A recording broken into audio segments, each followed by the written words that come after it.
My pocket's getting thicker, quicker. 'Cause I can't sleep through the night. Can't sleep through the night. See your face in the glass.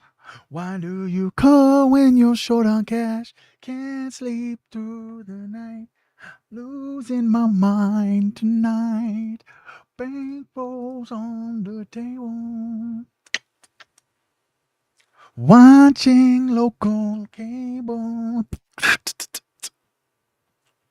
What's up, dude? We're here, dude. We're up in here, dude. We're up in here, dude. We're here today. We're here today. It's saying that I'm freaking live, but it's not saying that I'm freaking live. Saying that I'm freaking live, but it's not saying that I'm freaking live. Saying, oh, I gotta turn this on. Oh, hit that button right there. Go live now. Hey. Gary Noel, what's up? What's up, YouTube? What's good? We got my mom coming on in a little while. She had to go run some errands. We got it all set up for her to even come up and jump up on the live stream today. So at the end of the live stream, we're gonna basically today. Here's how today's gonna go, guys. Today's gonna go pretty simple, pretty straightforward. You know what I mean? We're gonna let people trickle up on in up in here. Trickle up on in here. Trickle, I'm up on in here. Hey. Okay, let's see here. Let me tell everybody we're live, bro. Let me tell everyone we're live, bro. Let me tell everyone that we are live.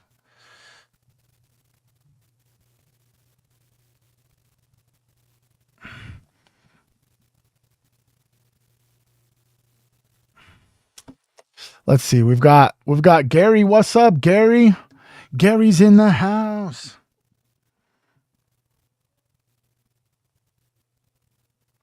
Let me come up over here and change this thing. I gotta change this. Gotta edit this and go like this. And change that up. Change this up. Save it. Go like this. I'm just waiting for people to get up in here. How is your lovely Monday? How is your lovely Monday? Hell yeah. Fuck yeah. All right, here we are. Let me refresh everything. I don't know if we've got people coming up on in or what's going down, but we're up and down. Okay. All right. Let's just unpin that. You know what I'm saying? Fuck yeah. For some reason, I just feel like today's going to be a good day. Today's going to be a good day. If you're here, say what's up. How are you guys doing today? What's going down? You could always just start today's stream with a bang, bro. You know what I'm saying? Simply just start the stream off in a positive energy, and you could just comment something you're grateful for. Basically, dude, we got a good little program for y'all today. You know what I mean?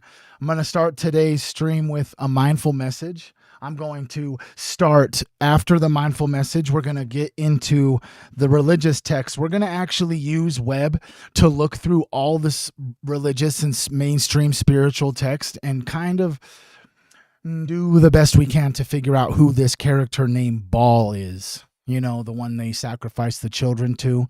We're going to pull up sources from all of the spiritual texts to kind of best understand something that was supposedly supposed to be only written in the ancient past, but is obviously predominant today on planet Earth as we are going down every single witch rabbit hole. You know what I mean?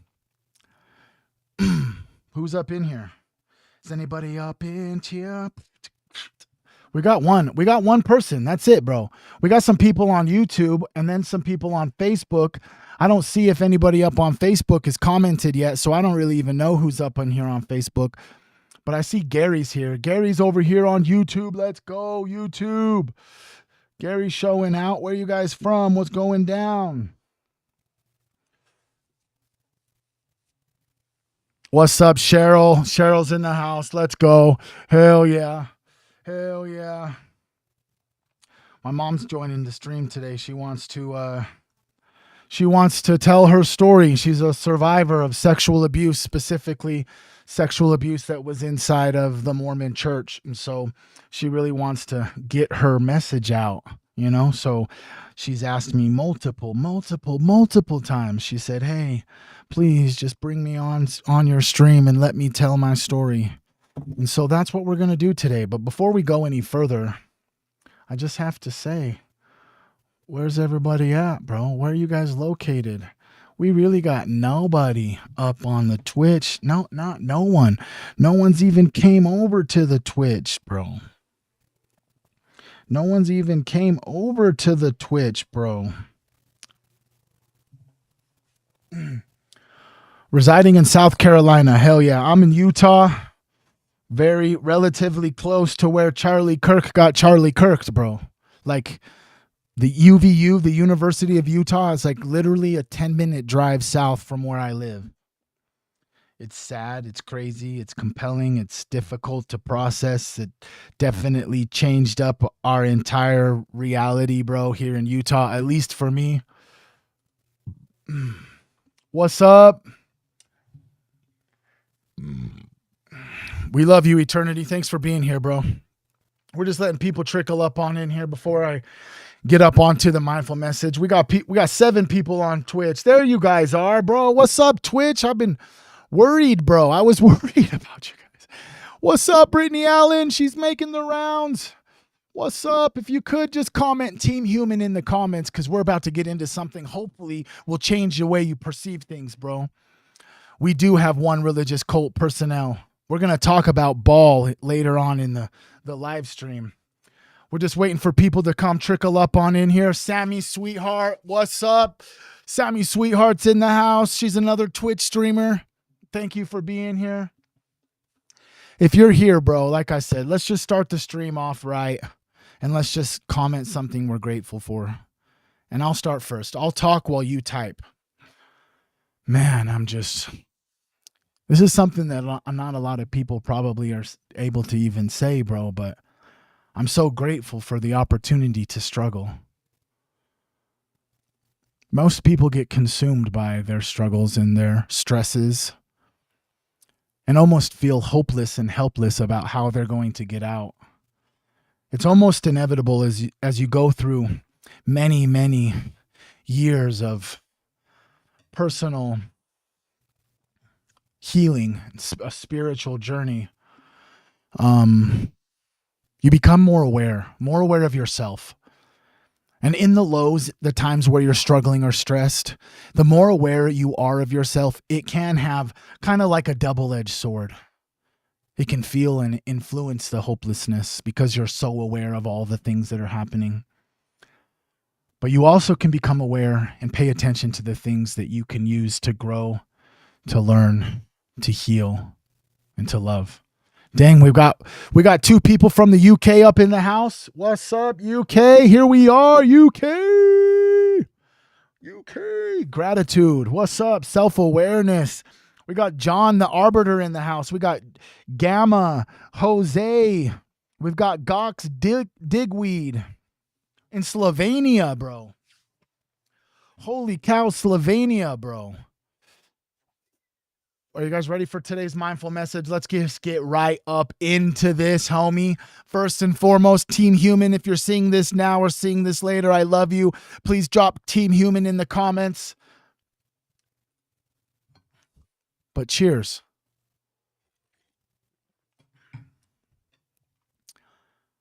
Can't you see it? They didn't even tell you the most important part about being human.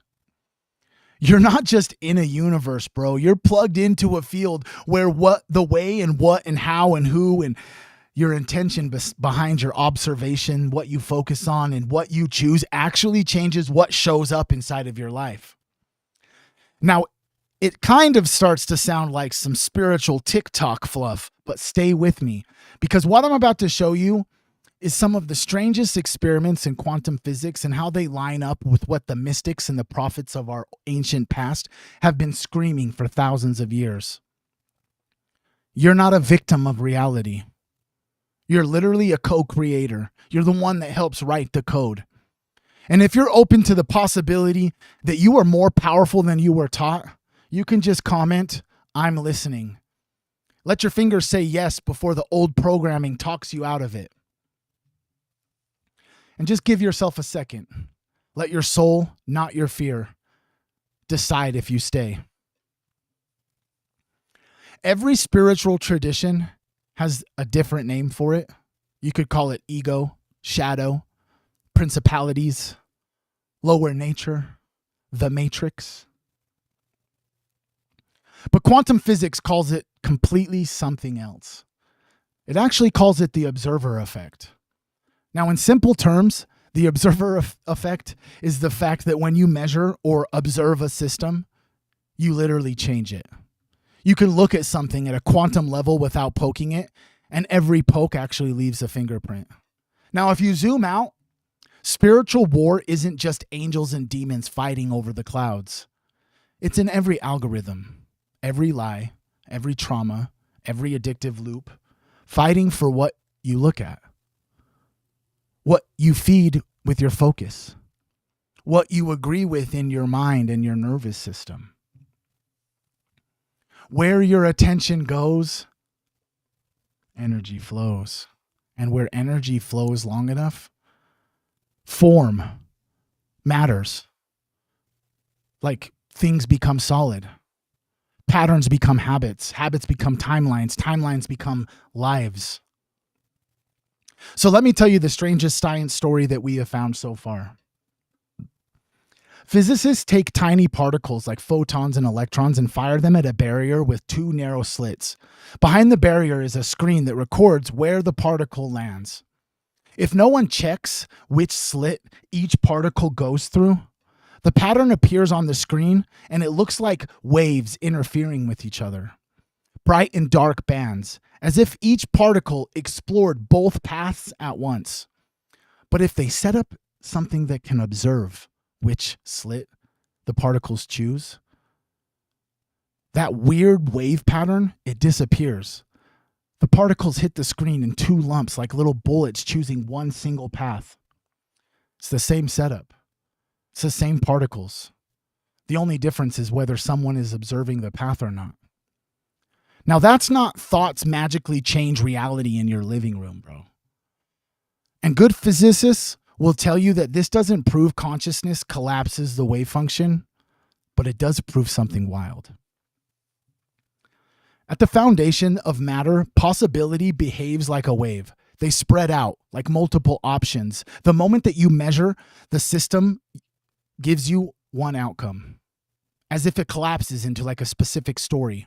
Quantum mechanics says you can't separate the observed from the observer. Mystics say you can't separate your reality from how you look at it. Different language, same echo. Now let's bring this out of the lab and straight into your actual day, today, Monday, June 29th. Neuroscience and psychology tell us that attention is like a spotlight in your brain. When you focus on something, your neural circuits fire together. Your reticular activating system starts filtering the world to show you more of that thing, and your body chemistry follows it. Fear gets attention. Your system floods with stress hormones. Gratitude gets attention. Your system floods with dopamine and calming signals.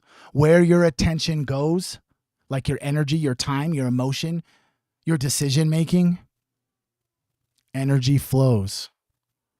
Over weeks and months, that flow starts to crystallize. The skills you practice become talent. The people you invest in become relationships. The beliefs that you repeat become your identity. The vision that you nurture becomes projects, businesses, and communities. Energy turning into form, like I said. Form turns into matter in your timeline. Quantum physics shows us that observation changes outcomes at the smallest scales. Your life shows that observation or repeated attention changes outcomes on a human scale. You're not just constantly watching the universe, bro. You're constantly choosing which parts of it solidify around you. And if you can feel how big that is, you could comment the words co-creator to mark the moment that you stopped calling yourself just surviving and started calling yourself participating. So if the observer effect and the double slit experiment show us anything, it's that we should stop pretending that observation is passive. Now imagine a world where your feeds are curated to keep you anxious and outraged. Your habits are designed to keep you numb and distracted. Your trauma is unhealed, so your nervous system defaults to fear. Your beliefs tell you that you're powerless, small, and alone. That's not just modern life. That's a battlefield for your attention. The war for your attention is going on. Every lower frequency like addiction, self-hate, despair, apathy is just a pattern that wins when you stare at it long enough. Agree with it and let it shape your choices. Every higher frequency like love, faith, hope, gratitude, courage is a pattern that wins when you give it the job, when you feed it with your attention until it has enough energy to become form in your world. You're not being punished by an angry universe. You're being invited by a responsive one. Now, here's the part that they don't teach us in school. In modern physics, the observer isn't a magical guru. It's any system that can interact and record information. But that still means that the universe behaves differently once interaction happens, right? You are not separate from that game. You are a node in the field. Your awareness, your choices, your presence are constantly interfacing with matter, information, and other people. When spiritual teachers say, you are the master of your universe, they don't actually physically mean that you have the power to control every atom, every storm, the stock market. What they mean is, in the slice of reality that passes through your body and through your mind, you decide which possibilities get your energy. Your attention is like your magical wand. Your intention is the spell. Your action is the ritual that collapses ideas into experience. I'll say this again, bro, because I can't say it enough. Where attention goes, energy flows. And where energy flows long enough and consistently, form matters. Things that were just thoughts become rooms, relationships, movements, awakenings. You are the soul standing at the intersection of quantum physics, the laws that hold it together, and divine will. So today, let this be your checkpoint, bro. You learned at the smallest scales, observation changes how particles behave. You've remembered that in your own life, observation or your attention changes how you behave. You felt that, come on, bro, that there is a spiritual war. The battlefield is where you're paying your attention to, what they are manipulating you to believe, and your agreement to either live in fear or live with love. You're starting to realize that you are not a spectator. You are a co-creator with all that is, collapsing possibilities into your reality every day with what you choose to notice, what you notice and then nurture, and then it eventually will become.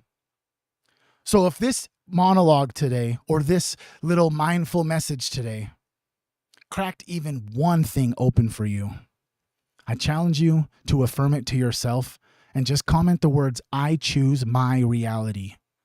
So you have proof to yourself. Nobody else is paying attention to this. It's proof to yourself that you're starting to remember who you are. And if you want more humans awake like this, share this with one person who you know has forgotten how powerful they are. Because that's what Team Human is, bro. It's a scattered network of souls who have stopped pretending they're powerless and started treating their attention like the divine instrument that it really is. You're not just in your universe. You are in dialogue with it. And today, you get to decide what you're going to say next. Is your next step going to be in fear? Or is your next step going to be filled with light, love, and laughter? I love you, Team Human. She boy, what's started? She boy, what's started? Shit, boy, what's up, dude? Damn, homie's dropping bombs today.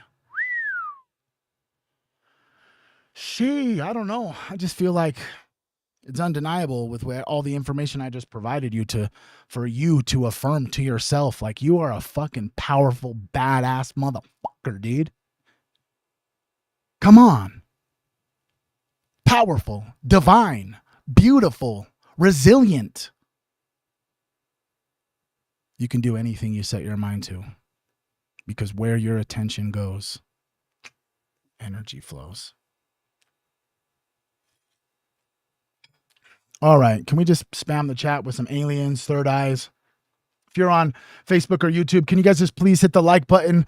There's not a whole bunch of people up in here, and you pushing the like button and commenting in the live chat really helps the algorithm push it, bro.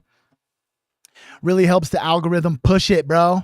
Push it real good. Push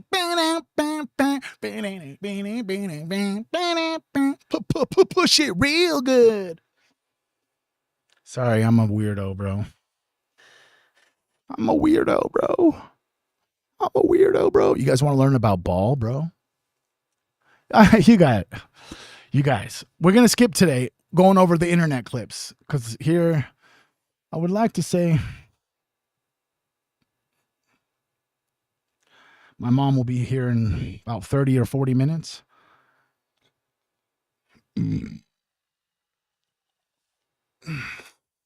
30 or 40 minutes.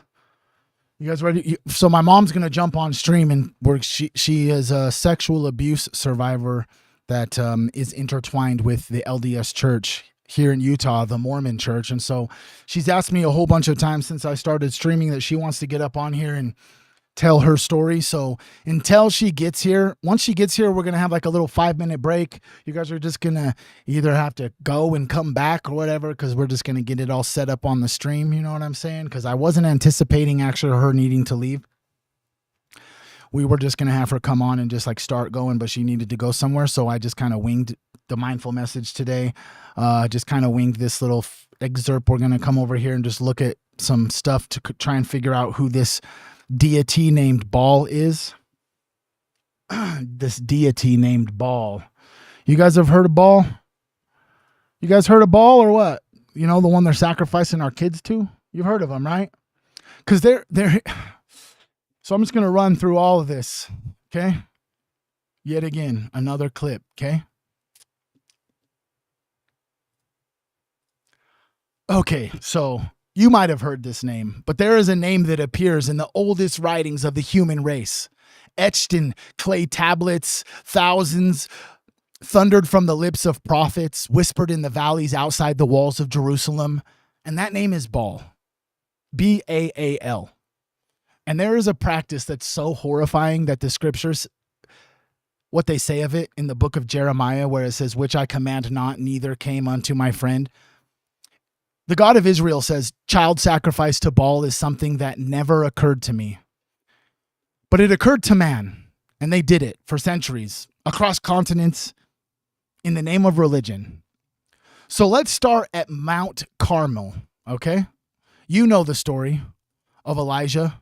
You know, Elijah against the 450 prophets of Baal. The challenge which God answers by fire. The prophets of Baal cry out. They leap upon the altar. They cut themselves with knives and lancers until the blood gushed out upon them. From morning until noon, and there is no voice, no answer, no one who regards. The King James Version of the Bible actually tells us they cried out loud. They cut themselves after their manner. That phrase, after their manner, is doing a lot of heavy lifting, because that manner, the manner of Baal's worship, was a manner soaked in blood from self-mutilation, and blood from something that's way, way worse. Okay, so Maimonides, I hope I'm saying his name right. He's the great medieval Jewish philosopher, analyzed the psychology behind this. In his Guide for the Perplexed, he writes that the worshippers of fire circulated the opinion that if they did not cause their sons or daughters to pass through the fire, all of their children would die. Now think about that, bro. The sales pitch was sacrifice your child or your child dies anyway. It's the oldest scam in the book. Manipulate parental fear to extract the ultimate price. Now it says this same philosopher says that the Torah vehemently opposes this action and uses such arguments against it. No other kind of idolatry, whatever. He notes that chillingly, though, even in his own day, traces of this practice survived. He describes his midwives swinging newborn infants through smoke over fire, a vestige of the old way. He says, reflect on the evil cunning of the author of his doctrine and spite the opposition and the law during thousands of years. His name is blotted out. It's kind of crazy, right, bro? Do you actually believe that they're sacrificing our children to this God, bro?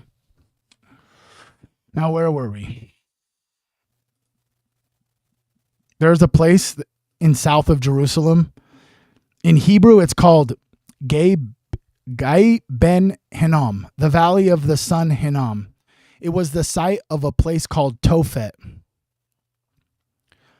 The prophet Jeremiah was commanded to go there and speak. Now listen to what he says, and remember that this is an inspired text. They have built the high places of Baal to burn their sons with fire for burnt offerings unto Baal, which I command not, neither came it into mind. Jeremiah says it himself, bro. Talking about Baal, bro. Jeremiah continues, the day is coming, says the Lord, when this place will no longer be called Tophet, nor the valley of Hinnom, but the valley of slaughter, because they bury bodies in Tophet until there is no room left. And because of what Jeremiah says next, I will cause them to eat the flesh of their own sons and the flesh of their daughters. A curse of cannibalism is judgment for the child sacrifice they committed. That's kind of insane. What the fuck? Okay. The valley, Gai Ben Hinnom, became so synonymous with horror that its name, Gehenna, became the word for hell itself. The Talmud tells us that Gehenna has 3 gates, one in the wilderness, one in the sea, and one in Jerusalem. What the fuck? This is from the Talmud right here, bud. From the old Talmud. You know what the Talmud is. You heard of the Talmud? Fuck the Talmud. Yeah, Talmud. You know what Talmud is? Who knows what the Talmud is? Yeah, the Talmud where they, the circumcision ritual where they like suck the blood off of the baby's operation site. The Talmud, where they believe that Jesus is burning in a boiling shit in the afterlife. The valley of Hinnom is that gate. The Babylonian Talmud says that Gehenna takes its name from the place where children were once sacrificed to Moloch. Wait a second. Moloch? Isn't Moloch an owl? The owl that they were sacrificing at the cremation of Care with the Bohemian Grove?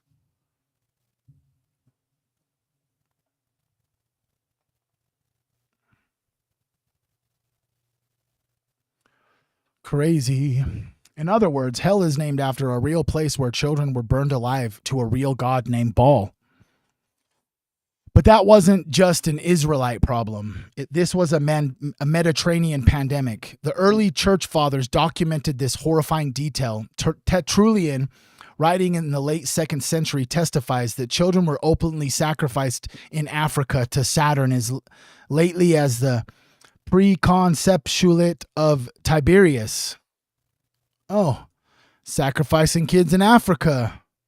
He's talking about Carthage, North Africa, where Saturn was the Roman name for Baal, Hammon, the chief god of the Phoenician colony. He says the priests were executed for these crimes, suspended on trees overshadowing their temple, but he adds, even now that sacred crime still continues to be done in secret. Hey, boy, what's goody in the hoodie? What's goody in the hoodie? Damn. Okay. He describes the parents themselves. When Saturn did not spare his own children, he was not likely to spare the children of others, whom indeed the very parents themselves were in the habit of offering gladly, responding to the call which was made on them, keeping the little ones pleased on the occasion that they might never die in tears. The parents keeping the children smiling so they wouldn't cry as they were burned alive. Adrenochrome. Sorry, I just had a little autistic stim right there where I shout things sometimes.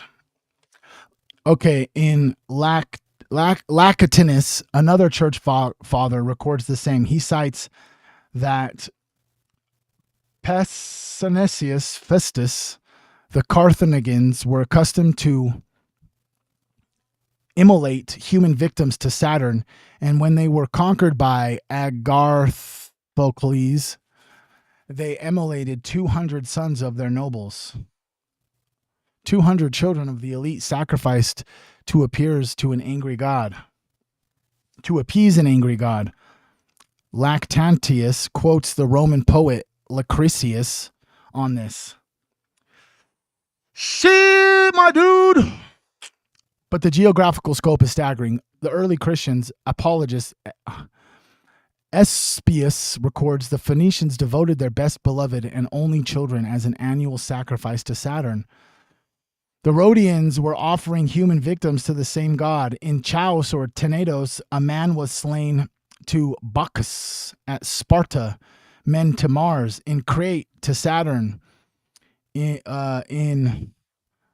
Laocoontis of Syria, a virgin was yearly sacrificed. The Libyans and Carthaginians appeased their gods with human victims.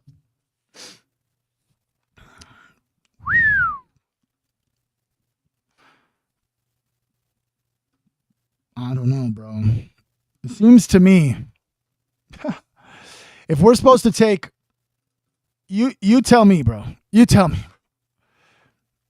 If we're supposed to take these books as spiritual and historical, factual documentation of what happened on Earth, I don't think they ever stopped. I don't think they ever stopped, bro. I don't think they ever stopped sacrificing the kids, bro.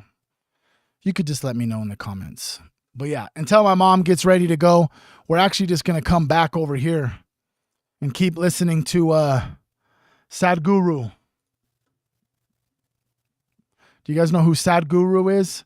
Let me just rewind a little bit and let y'all catch up to what he was just talking about. You want it? Say clearly, John. Yes.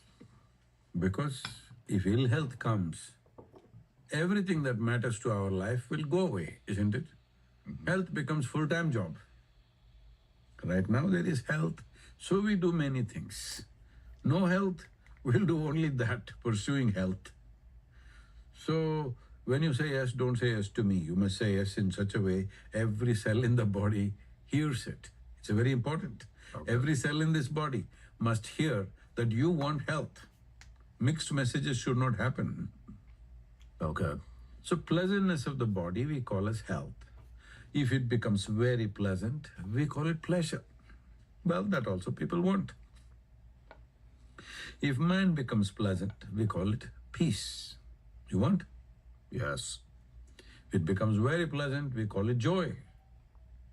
Yes. If your emotions become pleasant, we call this love.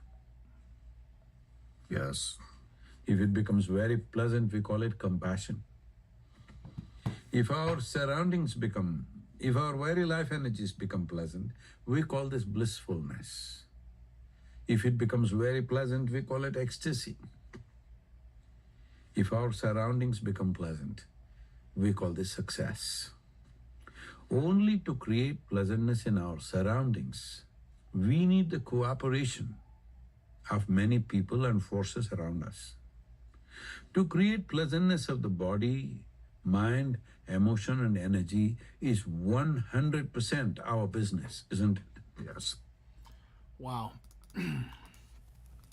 Dude, I'm telling you, bro, I get so mesmerized listening to spiritual gurus speak, bro, because there are certain spiritual gurus on planet Earth that just have an ability to explain complex ideas in a way that everybody can understand. Like, he was just explaining the fact that the word success, right? How crazy is it to come to the understanding that the word success, the way he explained it, is it takes so much things on the outside, so much outside energy, outside people to collectively come to the one goal in order for you to feel successful, where the biggest battle we have is dealing with the cells inside of us. I think the biggest battle that humans are going through is that a lot of us are finding that we feel as if we don't have purpose. We don't have a reason to get up in the morning. Everything is so like apocalyptic, bro. Do you know what I'm saying? Do you understand? Do you feel that way? Dude, there's been so many fires in Utah, bro.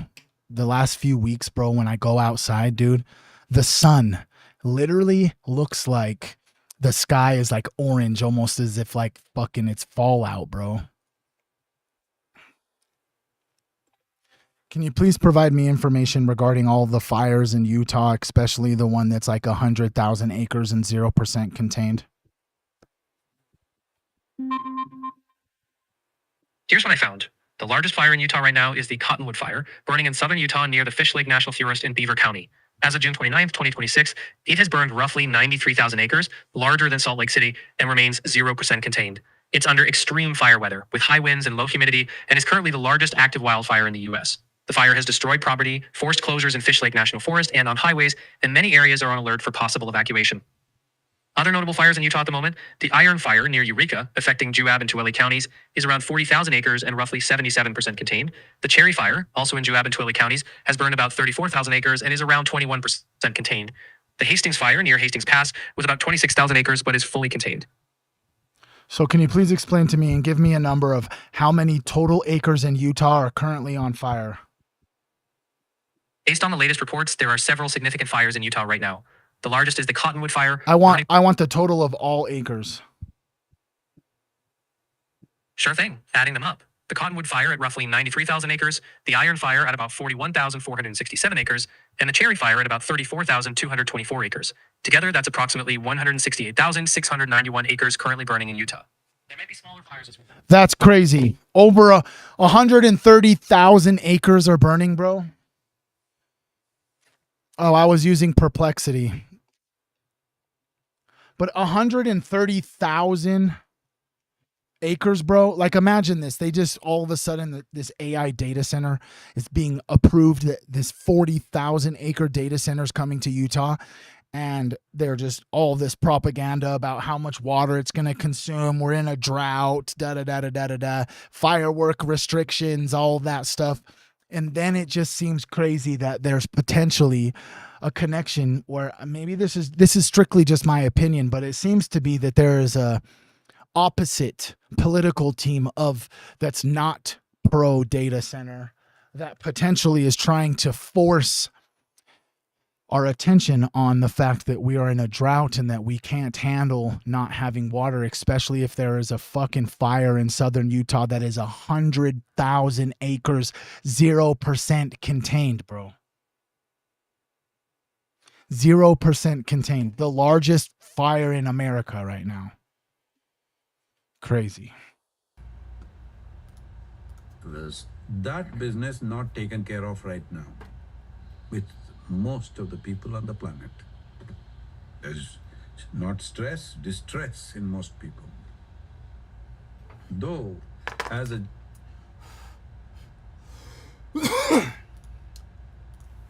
What is it that resonates with you? Can I ask you? Are you more stressed or are you more distressed?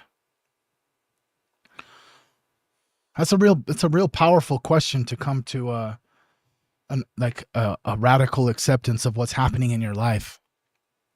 Are you stressed or do you seem distressed?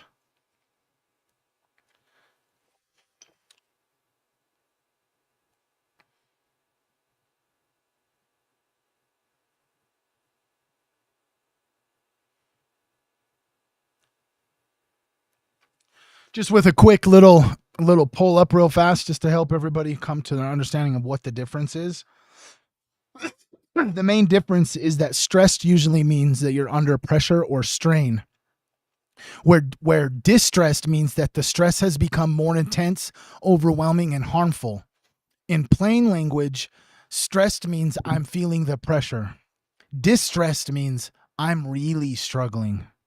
So which one are you? Are you stressed about this exam, or are you distressed and so overwhelmed that you can't think clearly or keep up with normal tasks? Which one are you, bro? Because I don't ever feel distressed. I'll be honest with you. I feel stressed. I feel the pressure.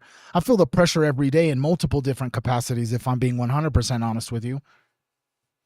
The pressure from many different angles, whether that's the pressure of being a dad, the pressure of being a husband, the pressure of bills and finances, the pressure of being a pet owner, and like worrying if there these little bumps or something that my dog stopped eating for a day, or there's like, and then there's just the simple pressure of just what it is like to be human today on planet Earth.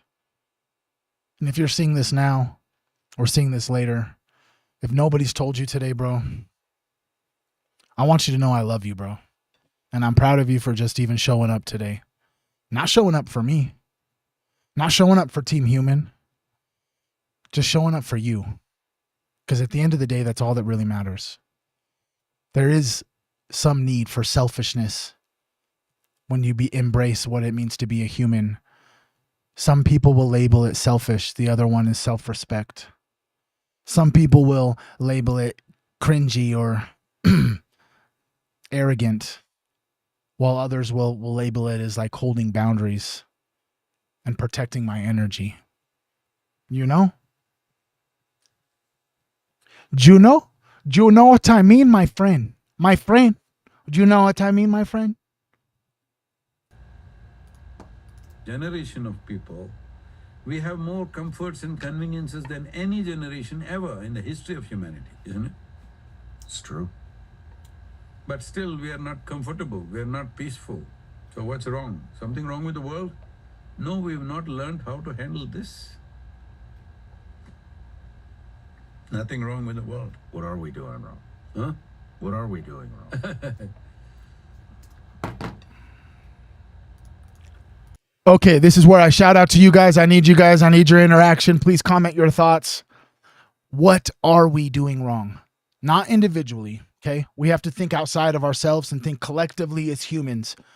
What's the first thing that comes to mind? Like, what as humans are we doing wrong? One, I think that we have been misled to pharmaceutical medicines versus natural medicines. That's one thing I think we're doing wrong.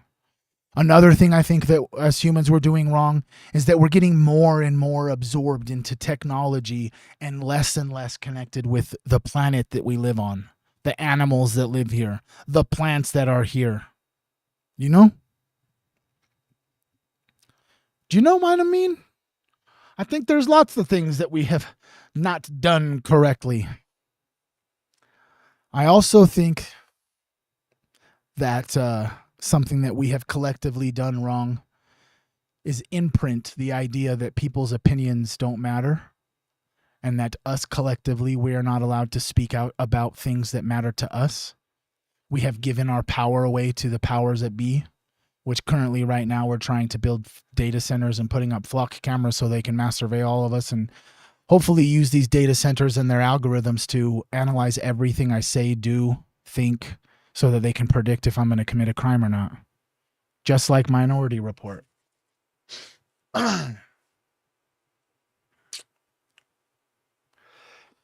And one thing I can say right now in real time is we have imprinted the programming amongst human consciousness that it's a bad thing or something to be scared of to just tell the truth. How many people do you think right now are on planet Earth that have controversial opinions about who killed Charlie Kirk and they haven't told anybody because they're scared of being labeled crazy? They're scared of losing friends. Go ahead. I'll wait because it's probably going to take you a while to count that high. We have been programmed to think that we need to be scared to tell the truth. Do you think the programming's working? I sure do. That's why I try my best to, and I wake up every single day doing whatever I can to shout my truths at the top of my lungs on this digital realm that we live parallel to called the internet. And bravery inspires bravery. You know, the more and more people that talk about how Pizzagate probably was not an allegedly, the more and more people talk about the fact that genocide is wrong and that what happened in Gaza is wrong, the more we talk about the fact that our politicians seem to all be working for private companies and not for the best interest of of the citizens. And that really doesn't even matter what country you're in. I truly believe that that's pretty much the same. I feel like this is pretty much the same amongst any country that we live in, actually, is that our politicians have been manipulated with materialistic things, whether that's a house, a job, income. I mean, if any of you have ever even watched Mr. Beast, any of his videos where people compete for money, it's obvious to you that people will do immoral things and be dishonest and manipulative for money. We have been programmed, and society has been specifically architected to be just the way it is, where everyone is stuck in survival mode. So everybody's looking for that big break where they can just, everything changes. You know what I'm saying? That's why gambling is so prevalent, because they're preying on the fact that you're struggling and that you're going to give away your hard-earned money hoping for your lucky day, when most of the algorithms are so smart. You know what I mean? Just today, actually. Let me see real quick. If you've ever gambled, done any sports bets, basketball, you know what I'm saying? I'm obsessed with basketball. I'll just be honest. That's my bread and circus, bro. I succumb to the programming as well. Maybe just me even saying that helps you come to the understanding that all of it's bread and circus. You know what I'm saying? 1996, I was 8 years old watching Michael Jordan play in Utah in the finals, and I have been obsessed with basketball ever since. But speaking of sports betting, thinking that it's not rigged, right? People are like spending their hard-earned money every single day hoping that these athletes aren't compromised and manipulated to manipulate the market so that they maybe get a payout. Can you please provide me context of the NBA player Malik Beasley and what's happening with the scandal he's involved in as of today? Sure. Malik Beasley is a shooting guard born November 26, 1996, who has played for several NBA teams, including the Denver Nuggets, Minnesota Timberwolves, Utah Jazz, Los Angeles Lakers, Milwaukee Bucks, and most recently, the Detroit Pistons. He's averaged about 11.7 points per game across his career and was known for his three-point shooting. As for the current scandal, as of today, June 29, 2026, he's been indicted on illegal sports gambling charges along with former player Ed Davis. Reports say the investigation centers on bets he allegedly placed on NBA games and prop bets during the 2023-24 season. He's also been ordered by a U.S. district judge to pay $1 million to his former sports agency and has other legal troubles, including prior convictions for making threats of violence and unpaid red lawsuits. Okay, can you please provide me any federal indictments that are happening regarding the NBA and players sitting out of games or faking injuries to change the bets on these platforms? Here's what I found. Federal authorities have brought a couple of major cases involving NBA players, coaches, and associates tied to sports betting schemes. One indictment focuses on players allegedly faking injuries or adjusting their performance to influence bets. In this case, Miami Heat guard Terry Rozier, former NBA player Damon Jones, and others were accused of leveraging insider information and fabricating injuries to manipulate betting odds. 6 people were charged in this case, and Rozier allegedly told associates he was leaving. It's all fake and fucking gay.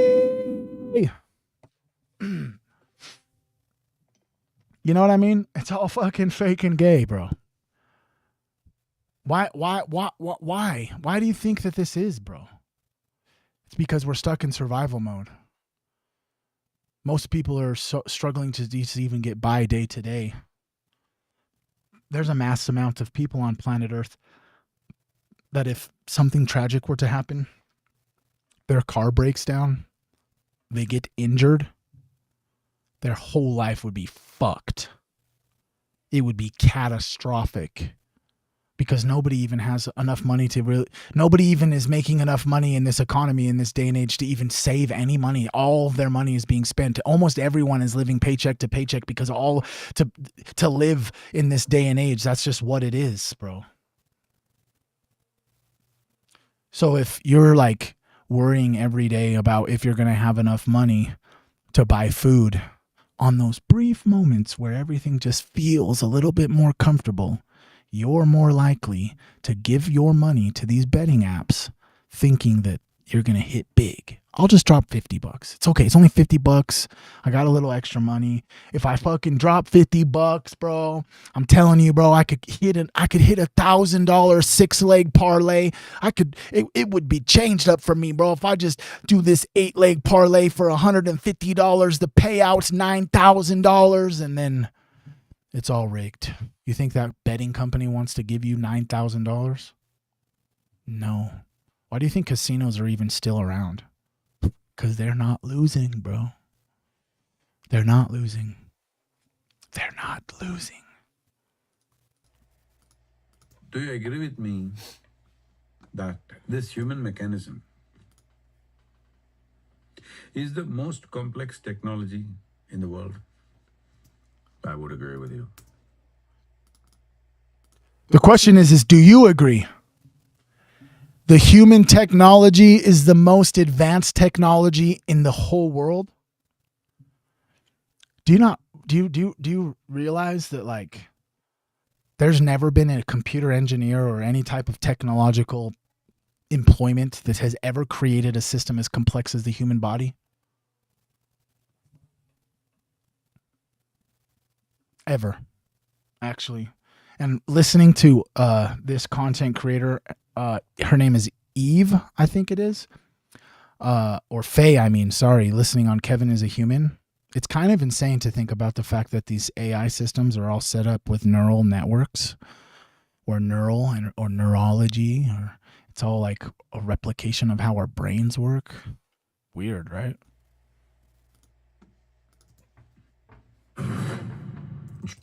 It's enough and so no Just manning around with a subscription order. Have you read the user's manual? I have not. Then you're bumbling around with the sophisticated technology. That's all the problem is. What was the manual? Huh? What manual? User's manual. The user's. How to use it. There is no user's manual. Who says? You may not come with a tag around your neck when you come out of your mother's womb, but it's built into this. If you pay enough attention, it's all there. Is it true? While you're a soldier, you know this well. Is it true among men or women, one person learns to use his body way better than the other one? Same body. Yeah. How come? Figured out something, isn't it? Practice, drive. Doesn't matter. Figured out something. How is not the point. Somehow figured out something.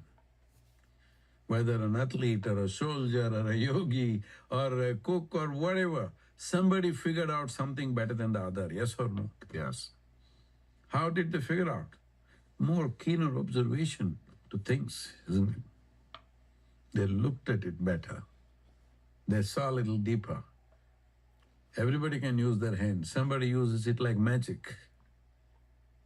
People are even doing magic right in front of your eyes. You can't see what they're doing.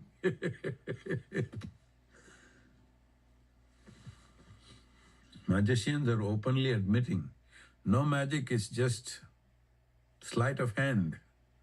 Right in front of you, they do this. You and me think we are smart and you're watching like this, but something comes and something goes. Are they doing or no?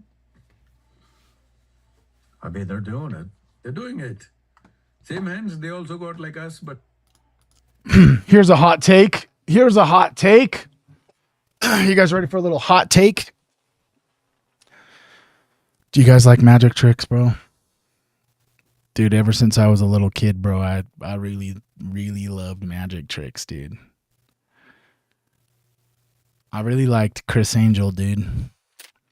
And then, like, there was a period of time as I was growing up, like Harry Potter and, like, the magic stuff, you know. I remember I was in, like, 7th grade when Harry Potter, the first book came out.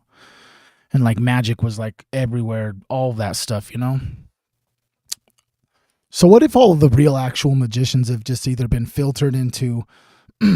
they've been filtered onto these game shows that magicians go onto, and then the real magicians just get abducted and put into fucking MK Ultra Black Book projects. Because to be some of these magicians, they be doing some shit that you really can't explain, even with a sleight of hand, you know? They definitely become controlled opposition if they stay famous for a long time. Especially the more and more we're like coming to realize that humans have like actual psychic abilities through the telepathy tapes or the telekinesis of people moving things with their mind. Imagine what the people could do. Like, you know how they come out with like X-Men and there's like fucking all these movies about people getting superpowers and shit. I think there's some symbolism and some truths in that, bro. And I think that they have been experimented on, like MK Ultra, basically. You know, it's like, oh, you can actually make things disappear, or you can actually move things with your mind, and then all of a sudden, you disappear, dude. Down into the dungeon, dude. they're doing something that we can't do, right? So our ability to use this mechanism is still at its minimum because people have not read the user's manual. So my fundamental work is this: to provide them with the user's manual, different levels of manual for different people. No belief system, no philosophy, no ideology, no teaching. Technologies for well-being. How to use this better. How to use it in a way that your own body and your own mind is not an impediment in your life. Well, the army is trying to do it in a different way. How you're not an impediment to yourself. They're trying to kick it out of you. It works for that purpose, but it doesn't work beyond that. What's up? What's up? What's For up? those What's who up? are effective. Julia's in the house. What's up, Julia? Tripoverdrip, Team Human. We love you, Julia. What's up? Who's here? Dang, we got the comeback kids over on YouTube. Let's go. What's up? We've got also Julia Paldino up in the house. We've got Britt, Scotty Wheel, Marie Moon, Melissa Clark, Becky. What's up? Can we just spam the chat so everyone on screen can see everybody who's here, dude? Queen Trip, are you still here, babe? Is my queen still in here? We've got Lacey Lane. She said that that she was watching me on TV with her mom and dad, bro. What's up, mom and dad? I don't know if you guys are still watching, but what's up, dude? What's up, dude? Hell yeah. Team Human, bro. That's what we are. We're just humans, bro. And if you actually radically just accept the concept of human, then you have to understand that we're all different. We all walk different paths, have different experiences, traumas, beliefs, emotions, perceptions on reality. And if I believe in God and you believe in God, who really actually gives a fuck what we call it? You know? You could believe in Jesus or Krishna or Buddha or Odin and Thor or whoever you want to say is the God that you follow. And that's the best way to understand humans, is to understand the gods that they follow. Because as we saw, there are gods that want their worshipers to sacrifice kids. And then there are gods that you could like say the Yeshua kind of was like this. It was like trying to help the collective raise their frequency so that we can escape this system of control. You know what I mean?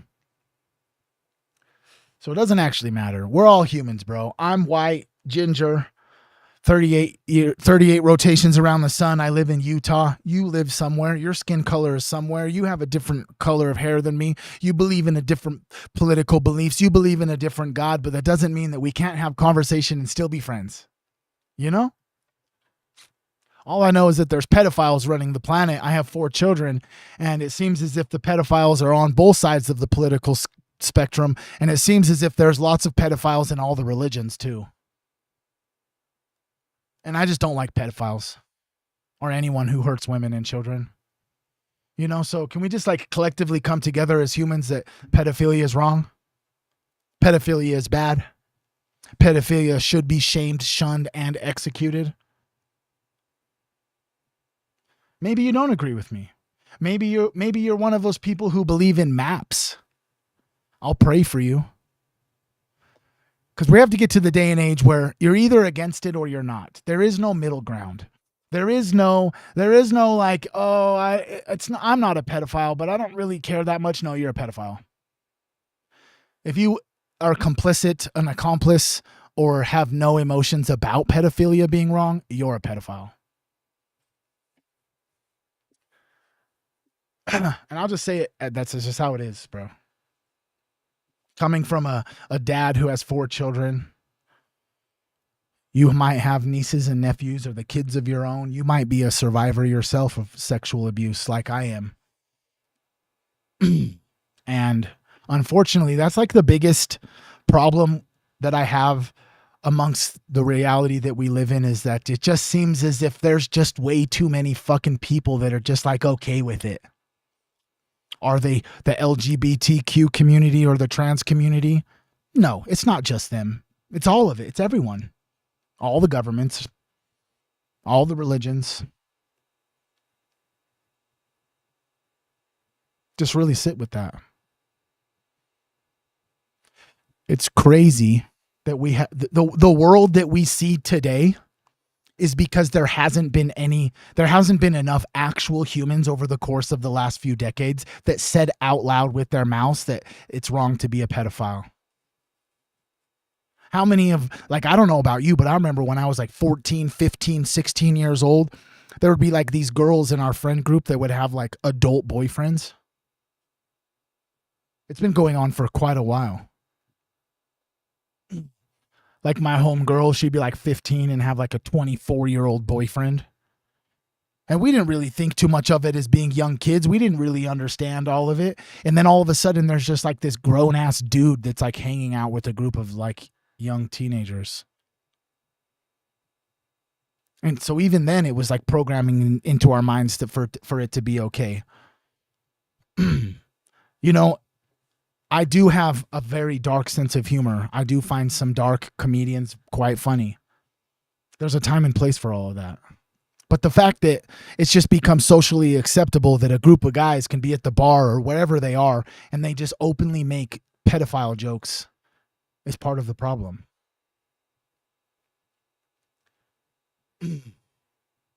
But you know what I'm saying? It's part of the problem, bro. I think my mom's here. You guys ready to hear her story? You guys ready to hear her story? She's a sexual abuse victim. I what? Huh? Can you what? No. But you know what I mean? It's part of the problem. And so I figured that it would be just a good little thing. You know what I'm saying? To just get this live stream all set up. I'm going to put something on for you guys to watch. Please don't leave. I have only had one other person jump on stream. It was Kevin is a Human. This will be the first time I'm doing it on my end by myself. And my mom is here. Mama Trip. Can we just spam the chat with Mama Trip real fast? So she's upstairs in my house right now. I got this all set up for her to join the stream. So let me just put something on for you guys to watch real quick while I go upstairs and get everything set up for her, bro. Also, I need to fill up my coffee. I need to go hit some Smead real fast. Mama Trip, you know what I'm saying? She's not on here yet, but she will be. So let me just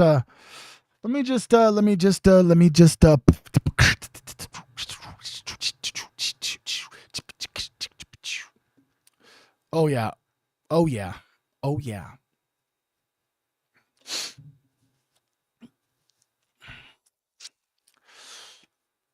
Oh, we can just put on old Zach Loft. He's the next guest. I'm trying to get Zach Faust up on the chat, bro. Up on the stream. I just have to.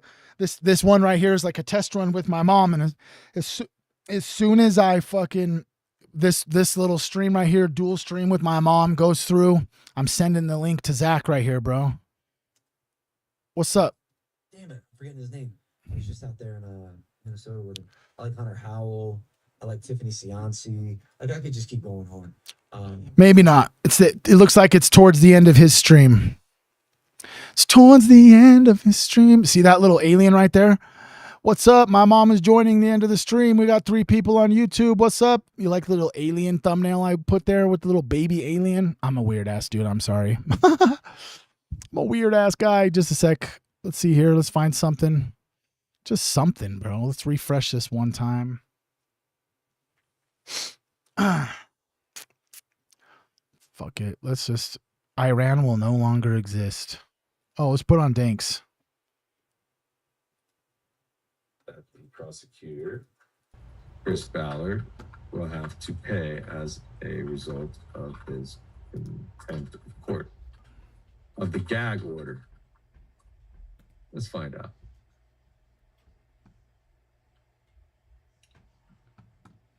It is running. Nope, can't do that one. Good morning, everyone. Welcome to Breaking Points. We have some big news on the show today, Crystal, not just about... And before you say anything, Melissa, I know. Her name's Crystal Ball. I know. They're probably paid opposition in some aspect or not. But let's just hear what they got to say. Not the news, but about Breaking Points. Yeah, this is a very exciting addition to what we can offer here. So we are starting, or technically restarting, a show newsletter every day in your inbox. Well, I guess I should say Monday through Thursdays to start with here. And if you're a premium subscriber, you get the whole thing. A lot of people always ask us, what goes into the making of the show, the different stories. So you'll have some links there. You'll have a synopsis of what we talked about, a few quotes from all of us. So it really gives you a good rundown of what we talked about in the show. It's a good product, especially, maybe you don't have time to watch the entire video. It still gives you a sense of what we're tracking in the news today.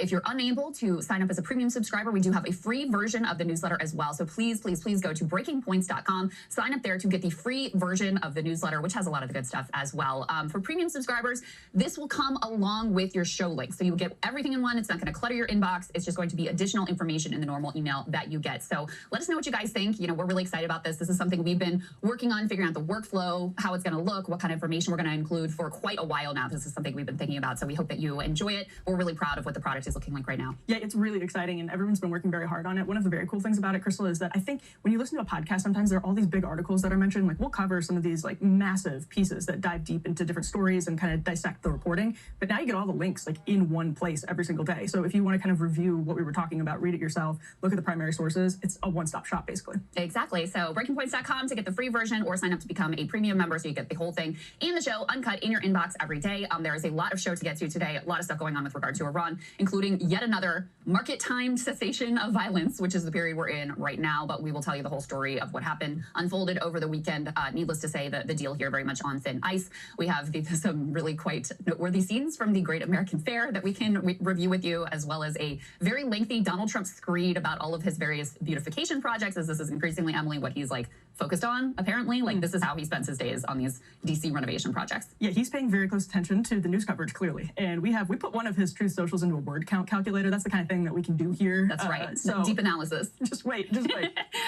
We got to update you on what's going on in New York City. Zohran Mamdani with a huge win, freezing the rent. Also had a pretty noteworthy interview yesterday on the Sunday show, so we wanted to show you some of the highlights of. We have 2 candidates joining us this morning. Both are in Colorado. Both are challenging Democratic incumbents from the left, one for the House, one for the Senate, both of them in range of victory. We've actually spoken with both of them before. We're going to have them on together to talk about how they see their races and the impact of what is going on there. We also want to take a look at the extreme weather that is gripping the globe, in particular in Europe, their worst heat wave in history. And we are barely into summer. It is not even July yet, people. So very dire situation unfolding for the globe.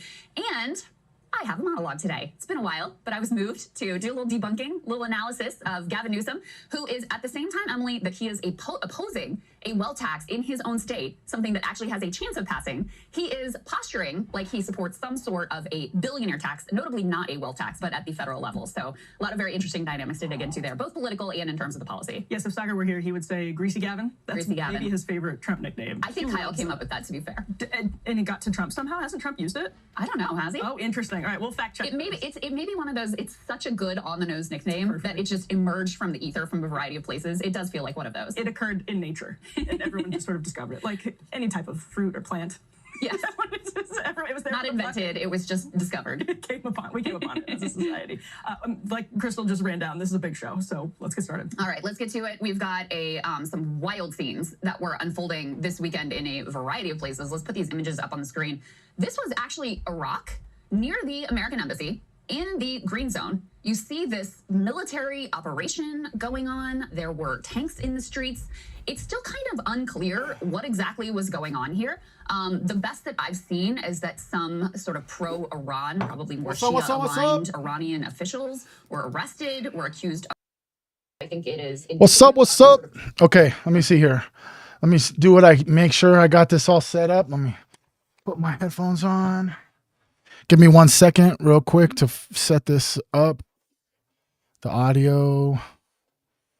Okay.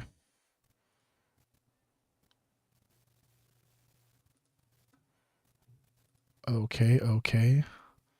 Now if I come up over here, go like this, go like this, go like this, go like this. Now let me just fix this. Can you hear us, Mom? You're muted or something? Give me just 1 second. Technical difficulties.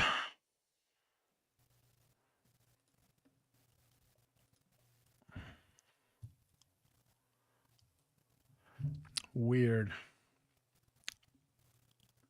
Just a sec. Yeah, can you hear me?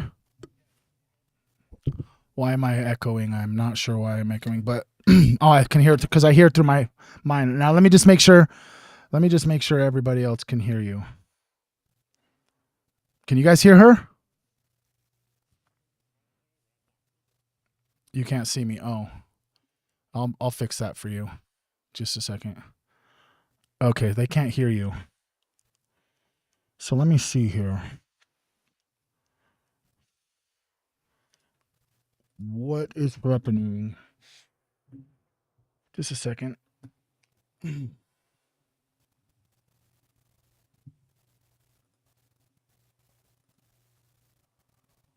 My computer is freezing. Okay, so let me see. I might have to do it this way.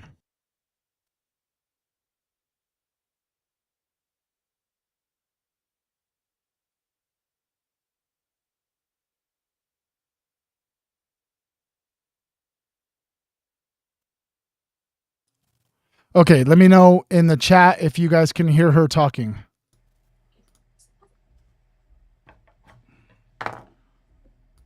This would be the part where you start talking, Mom.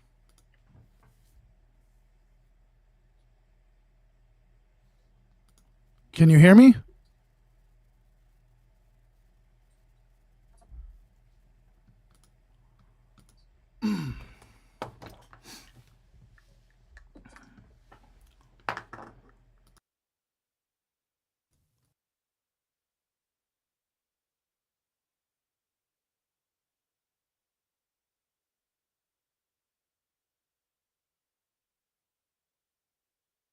Can you hear me?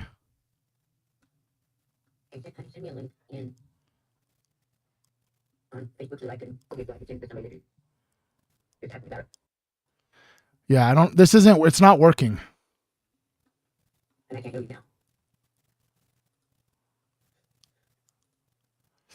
Ah!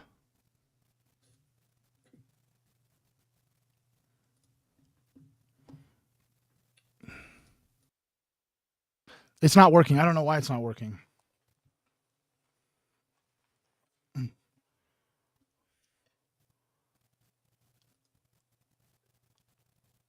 You can't hear me at all?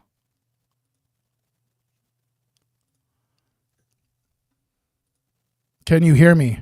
Nope. I don't know why she can't hear me, bro. Starting to bug.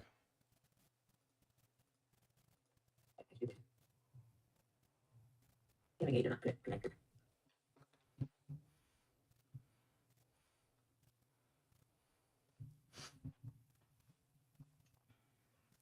Yeah, you probably need to connect your hearing aids.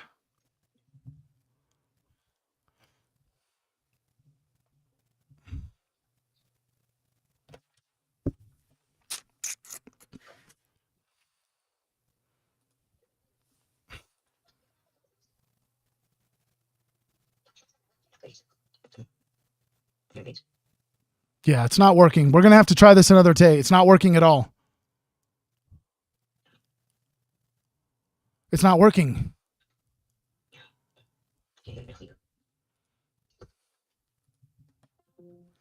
Give me 1 second. I'll be right back. Let me go back to another video. Let you guys watch this. Let me try and figure this out. I don't know what's happening. I'm sorry, you guys. I don't know why it's doing this.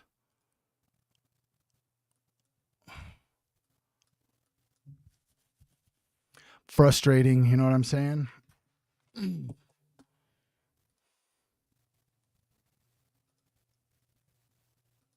Okay.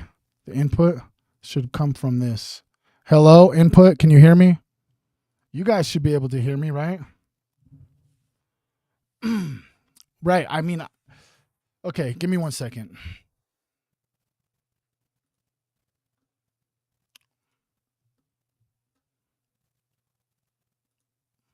Chaos and tumult that has unfolded in the region. As I mentioned before, we had renewed hot hostilities between Iran and the U.S. Let's go ahead and put A4 up on the screen. This is the newest news. As I mentioned before, U.S. and Iran agree to halt strikes and meet this week. So this just happened, Emily, last night, just before the markets opened. I mean, how many times have we done this dance where over the weekend when the markets are closed, you had first it started with there was a dispute over what's going on with the Strait of Hormuz. There were U.S. strikes. Iran hit a couple of ships that were transiting in a route that they did not approve of. Then the U.S. retaliated quite significantly, put A5 up on the screen here. Some of the details here. U.S. launches fresh strikes in retaliation for Iranian attack on a tanker ship. We had some classic Trump threats. We can put A6 up on the screen.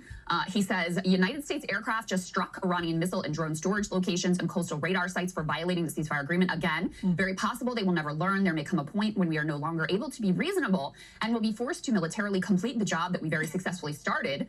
If that happens, the Islamic Republic of Iran will no longer exist. Crystal, can we pause on that? Yeah, just for a second, go ahead. because he says something important here, which is that we will complete the job we very successfully started.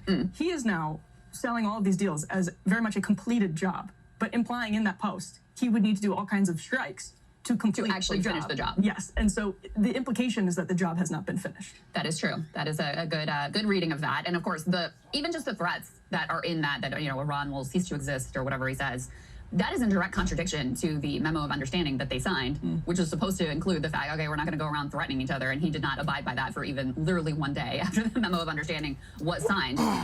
In terms of Iran, we can put the next element up on the screen. Okay, let's try this one more time. 1 second.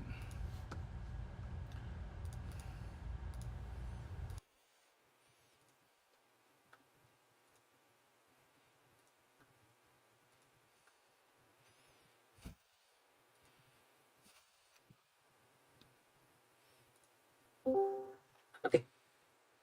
Can you hear me now? Just a second. I can hear you.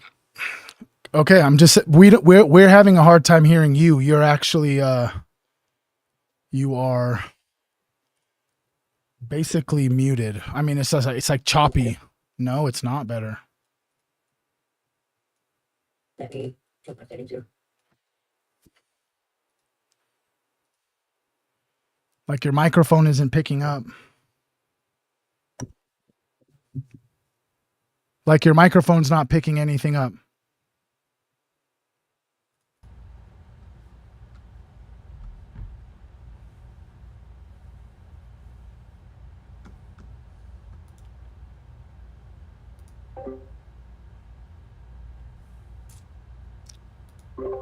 You can hear me though? You can hear me? You're muted. You're muted.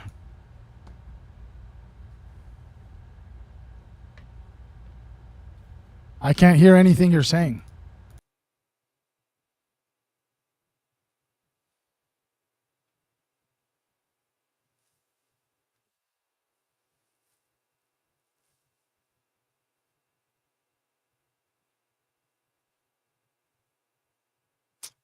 Fun. This is so fun.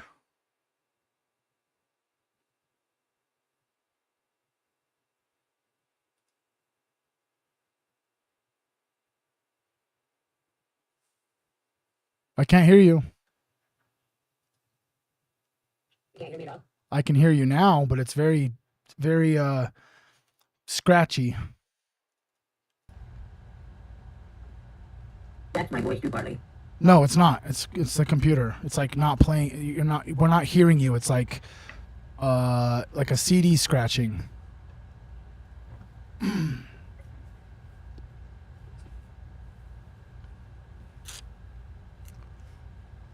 Yeah. I don't know what's either.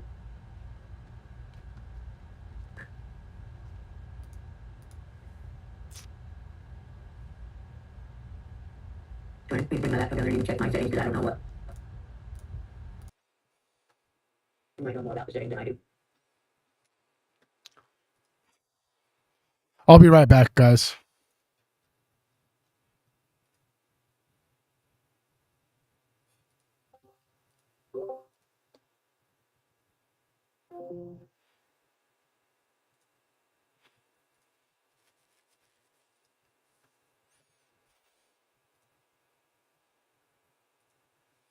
Sorry, dude.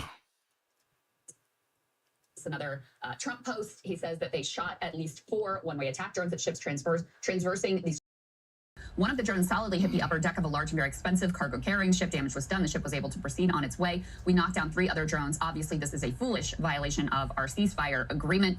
Iran retaliated A9, put this up on the screen, with strikes in both Kuwait and Bahrain, hitting some of the bases there that have already been hit. No loss of life. Some damage did occur. Apparently, we have very little visibility into how much damage and how damaged these bases are to begin with. More and more information has come out that some were quite heavily damaged, even potentially obliterated. Our troops had to be moved away from them during the peak of hostilities. In fact, I suspect that they have not really returned, which is probably why there was no loss of life. So in any case, ships struck. Hot disagreements over the Strait of Hormuz. Obviously, Emily, that is going to continue to be a key sticking point. There was a question whether negotiations were going to proceed this week or not. J.D. Vance, you said this morning, is headed to Qatar. They have moved the negotiations out of Switzerland after all of this unfolded, and now they have changed the topic that they are going to focus on to start with. They're going to start, instead of beginning with the nuclear file, they're going to start with what's going on at the Strait of Hormuz, because this is obviously an area that continues to lead to hot conflict. Yeah, and to your point, the agreement came down yesterday. No surprise there. Once again, another market time reaction. Futures are up right now as we are taping this. Also, no big surprise on that front, but the Times is confirming that Vance plans to head to Qatar, and then on top of that, the Iranians are not confirming they will be in Qatar, which is another pattern that we have seen played out so far many, many times. So we'll see what comes of it tomorrow, but obviously them agreeing on Sunday to stop firing the Strait tells you pretty much exactly why that was timed as it was. Yeah, it's interesting, too, that Iran goes along with these market manipulations. Where are they? I mean, it seems like they somewhat are, at least. We don't have them coming out and saying, we don't agree to this. They've kept their rhetoric to a minimum and seem to accept that, okay, we had our tit for tat. Now we're going to go back to the negotiating table, appears to be what's happening. So I don't know. Yeah, no, in some sense, if they don't show up tomorrow, I guess to your point, if they're agreeing to something that allows Trump to open the markets and say he's achieved another breakthrough in the negotiations and talk tough, like he clearly wants to. We have some video actually that we're going to play, but like for Mark Levin, this is wonderful news, and Trump is now back on his side, and you get to see Trump being like playing the tough guy that they want him to play, and then he gets that, like he gets the flex. And so for the Iranians, it's like, well, if he needs to do that in order for us to keep something on the table, then maybe logically that's how it all plays out. But yeah, I don't know. It is odd. You can see things in 2 ways. Number one, the fact that both parties seemed interested in limiting the hostilities here, and both were interested in, okay, at the end of the day, let's get back to the negotiating table, and fine, we'll let you do your typical market manipulation. It's an indication that both sides really do want to Okay. I think we're here for it, dude. I really think we got it this time. We will see.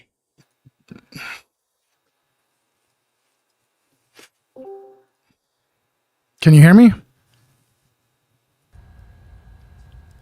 Yes, can you hear me? Yeah, see, it's the same problem. It's having issues with the audio connecting between all the computers and stuff. It just sounds like it's scratchy and you know what I mean? Yeah. So we're like I said, well we can even do it tomorrow. I don't obviously I'm not gonna do it live on stream setting all of this stuff up to set it up to where we can do it in person and just have a camera in your face instead of having you through Discord. But it would require me to change everything about my setup. And I don't really want to have this conversation with you on the internet in front of everybody. Well, I agree that. Okay, I love you.